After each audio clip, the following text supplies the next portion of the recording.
Good afternoon guys. Ngayon papunta na naman kami sa kaibigan ng aming alagang makulit. Papunta kami ngayon guys sa boulevard, behind the boulevard, sa kaklase naman ng aming alagang makulit. Kasama ko ngayon si Ginny at si alagang makulit.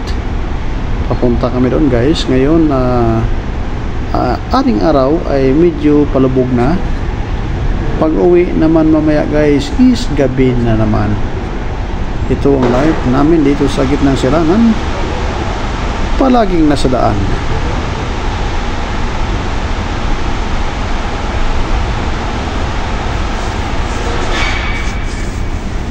Medyo napaka-traffic ang daan dito. Ang ginawa namin, medyo nag-shortcut kami, pero ganoon pa rin matraffic ang daan. Andito na tayo guys sa traffic light.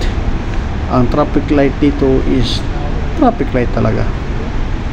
Napaka traffic. Pero ngayon sa papuntahan natin dito na part is medyo minimize yung traffic, kasi halos lahat ng mga tao dito is ang daan is mapunta sa north, south and west. Medyo matraffic lang dito sa traffic light, but galing dito papunta doon sa papuntahan namin, I think 3 times ako nakapunta rito or 4 times. Ngayon hindi na ako nagamit ng Google. Tinitingnan ko kung kaya ba na magpunta na walang Google Map. Kaya napakalupit ang traffic dito guys.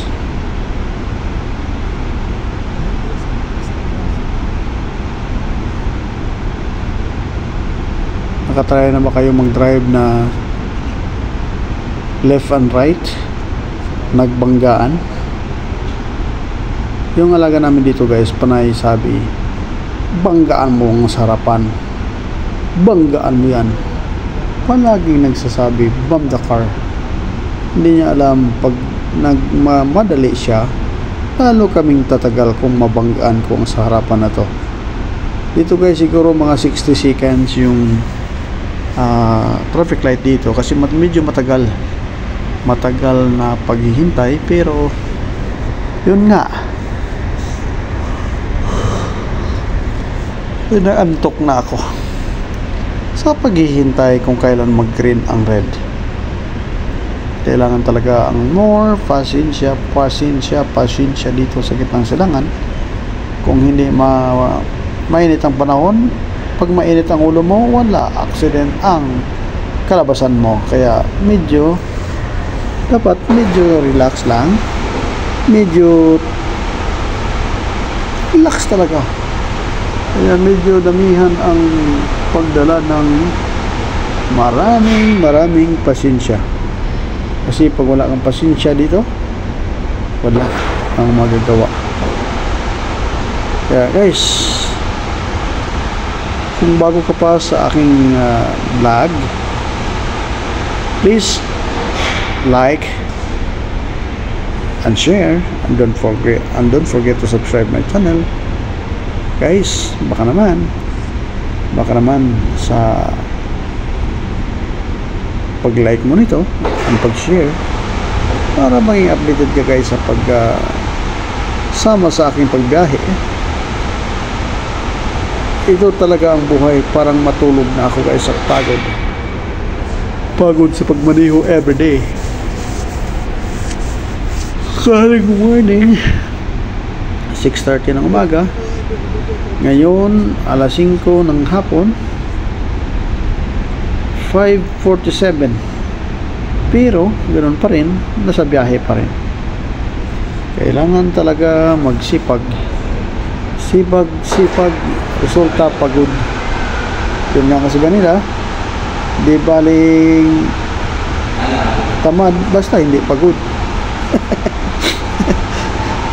Yeah guys, ang tagal ng traffic, matagal pa. Ay tagal kitang hinanap-hanap. Inaantok na ako guys sa paghintay. Tagal naman guys.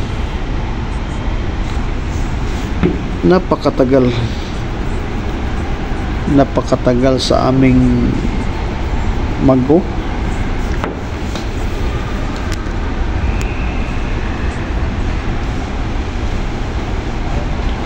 Isa pinakamahirap guys ang paghintay, pero kailangan talaga maghintay sa tamang panahon.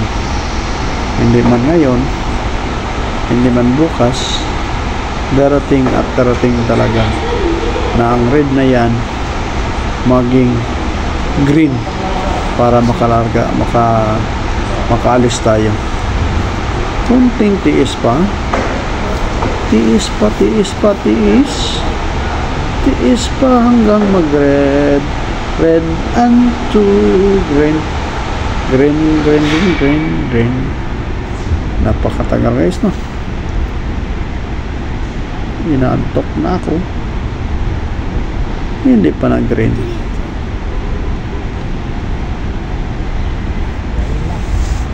Ay, yun na.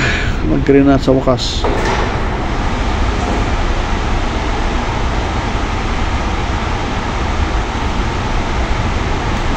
Bilis naman kayo dyan. Oops. Dito guys ang mostly na banggaan sa mga ganito na part. Yung sa harapan mo biglang mag-brake. Kaya palagi kang mag-aware guys. Ang iba kasi ng mga sasakyan, pag mga daan na, yun ang mga modus nila. Pero ngayon guys, dito tayo. Oops, kanan tayo dito. Dahan-dahan. Kanan. Oops. Dahan-dahan. Oops. Kung love mo ang buhay mo, mag-relax ka. Mabanggaan kita. Kaliwa tayo dito guys. Kaliwa ba? Parang kaliwa guys. Kaliwa tayo. And after kaliwa dito, first right tayo. Unang kanto kanan tayo. Unang kanto kanan. Tingnan ba natin? Dandahan. Unang kanto kanan. Oops, dito na, dandahan. Kanan tayo dito. Kanan. Straight. Papunta sa tower na yan guys. Pagdating sa tower na yan guys, kaliwa. Diyan na yung bahay ng kaibigan na makulit namin alagang makulit. Kita mo malapit ng tower guys. Ang target natin yung tower, kasi paglampas natin sa tower na yan guys, malapit na dyan ang bahay. Oops, kaliwa tayo dito. Tandahan. Biglang sumusulpot dyan guys ang mga sigbin. Kanan tayo dito. Kita mo ang tower sana, diba? Tower sa kanan. Kaliwa tayo. Oops. Kaliwa tayo. Galing dito na kaliwa. 1, 2, 3, 4, pang-4 na bahay guys. Pang-5, yun na ang bahay ng kaibigan ng ating alagang makulit. Kita mo, yan sila guys. Darating rin ang iba. Kaya kita na lang kami dito sa labas. Yan ang sasakyan nila. Sara ng buhay ko. Sara, sana ikaw ang buhay ko. Yun, mag-U-turn tayo dito, pabalik para safety ang ating pasahero. U-turn tayo ng 120 dito. Dito na bahay guys. Dito tayo. Dyan na sila. Dumating rin sila. Banggaan natin konti yung sasakyan nila. Yan lang guys. Thank you so much sa pagsabay sa aking biyahe. Thank you. Masalamat.